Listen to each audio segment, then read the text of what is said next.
Well, hello everyone, it's me, Mary or Hawk. Welcome back to another video. A few disclaimers before I begin. If you don't like background noise, I'm sorry. I live in an apartment with other people, and I also live below two noisy toddlers. My upstairs neighbors, I mean like literal toddlers, their room are right above mine. So if you don't like background noise, there's not a whole lot I can do about that because I can't control my neighbors, and I certainly cannot control their toddlers. Furthermore, I'm filming in the vertical format because my phone will try to fall out of this phone holder and wobble about if it is horizontal whatsoever, so I have to do vertical right now, so please bear with me.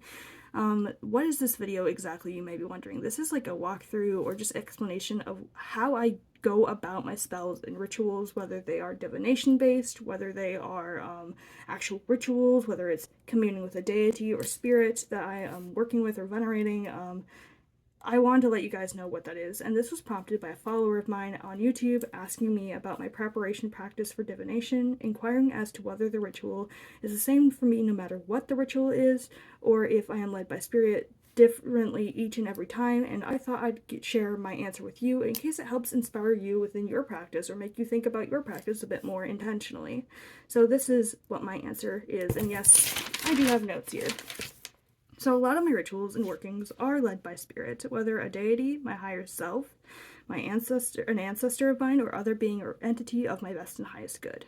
It comes through most frequently via a mixture of clairvoyance, or so in my mind's eye specifically, not with my physical eyes, and third eye, I guess you could say, and also claircognizance, like a clear knowing gut instinct, and also clairsentience or clear feeling.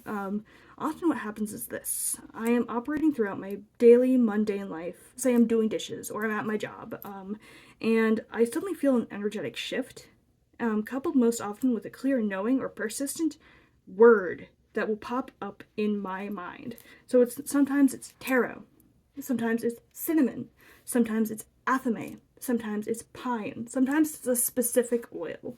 Whatever it is, it'll nag at me. It'll keep nagging. And sometimes this is accompanied by a daydream-like vision that'll come into my mind's eye when I focus on, okay, why am I thinking of cinnamon? Suddenly, what it'll appear in my mind's eye is the context of how I'm going to use that cinnamon, where and when I'll use that cinnamon, what time of day, what day specifically, what date sometimes, who I'm being led by to do this, possible outcomes, the theme of this working, all this will kind of click in my brain. And the word, sometimes it's taro or cinnamon, will just keep popping up in my head very persistently until I go to my room or somewhere quiet with pen and paper and get clarity on what I am going to do with this, why it's coming to me, who it's coming from, and the persistence will continue until I end up doing the working or ritual. It'll be like, hey, it's like it's going, hey, hey, hey, hey, don't forget, don't forget, don't forget, because I am ADHD and I'm very prone to forgetting or getting distracted. So this is like my intuition's way of going, hey, hey, don't forget. Like, come on, you know? And so the words, the spell ingredients, the tools, and how I utilize their energies with my intent will start to come together intuitively and they'll just kind of click together. And when I intentionally focus and get clarity and discernment about what this nagging, persistent urge and clear knowing regarding the themes or ritual I'm undertaking, I just kind of know what it is. It kind of clicks or things intuitively fall into place. And I just instinctively know this is how I am going to use it. And I just tend to know what oils, powders, tools, incenses, etc. To utilize, and if a deity I'm venerating is prompting me to do this, and which one. Which I do work with a variety of deities, a number of deities, I should say, a number of them, primarily of the Hellenic or Greek pantheon, so, you know, and also Canaanite Phoenician, but, you know, that's kind of what happens. So, in layman's terms, TLDR, I just kind of get a word that'll pop up in my head, like a tool, say if it's athame. Let me get my athame out actually to show you guys. Hopefully YouTube doesn't strike this down, but like, this is my epic athame. I love it. I got that during DC trip, but you know, I kind of get these clear knowing of athame, athame, athame, and when I focus on it, when I focus on what this is, where it's coming from, in my mind's eye, I will literally get a vision of me doing the thing, when, where, what state of mind I'm in, what influences I'm under, all of it will just appear, and I will just know, okay, it'll happen on this time of day of this month, and I will be under the influence of this or that, or I will be not under the influence of anything. This is who is directing me to do this, or my higher self, or if it's Hecate, or if it's Astarte, or any other deity. I'll just kind of know who is prompting me to do it. If it's my higher self, perhaps. I will know, like, I'll get a clear sense of, okay, this is what I'm going to do, this is how I'm going to do it. I just kind of know instinctively, not for any particular rhyme or reason, it just kind of falls into place, and I know.